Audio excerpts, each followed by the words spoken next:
Sindh United party जे सरबराह सैयद जलाल महमूद शाह मरकज़ी क़यादत समेत तालके सेवण जे हिक रोज़ा दौरे ते सेवण पहुतो, जिते कारकुननि पारां लाल बाग वटि शानदार इस्तक़बाल कयो वियो ऐं काफ़िले जी सूरत में दरगाह कलंदर लाल शहबाज जी मज़ार ते हाज़िरी भरे सिंध जे ख़ुशहालीअ लाइ दुआ घुरी। जे बाद सैयद जलाल महमूद शाह तालके आफ़ीस जो इफ्तिताह पिणु कयो ऐं कारकुननि जे मेड़ खे ख़िताब कयो। उन मौके ते सैयद जलाल महमूद शाह, रोशन अली बुरड़े, जगदेश आहूजा, इदरीस चांडियो, दरिया खान लिगारी, अली असगर सोलंकी, मोहम्मद नवाज रिंद ऐं ॿियनि चयो त दौरे जो बुनियादी मक़सद कारकुननि सां सिधी रीति राब्तो करे खेनि अवामी सुजागी पैदा करण लाइ आगाही ॾियणु आहे, जीअं सवें कारकुननि सां राब्ते में अची सुजागी लाइ हज़ारे माण्हुनि ताईं पंहिंजी ॻाल्हि पहुचाए सघिजे। हिननि चयो त सिंध जे तबाही जी ज़िम्मेवार पीपल्स पार्टी आहे, जिन ख़राबनि जी करप्शन करे सिंध खे तबाही किनारे ते पहुचाए छॾियो आहे। हिननि वधीक चयो त ईंदड़ बलदियाती इलेक्शन में क़ौमी कारकुन चूंडनि में भरपूर हिस्सो वठी साफ़ सुथरे सियासी निज़ाम जो बुनियाद रखंदा। मेड़ाके खे ख़िताब बाद सैयद जलाल महमूद शाह कुझु ॾींहं अॻु क़तल थियल ख़ादिम हुसैन मेमण जे तॾे ते पहुची संदसि पोयरनि सां ताज़ियत कई ऐं वाक़िए जा तफ़सील मालूम कया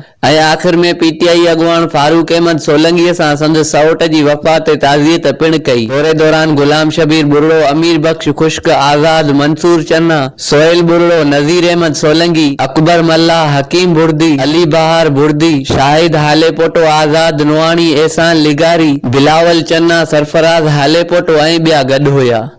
अज़हर अली कुंबर, तोंग न्यूज़, जामशोरो। मिडिल क्लास जा माण्हू, उहे बाशऊर माण्हू, उहे पढ़ियल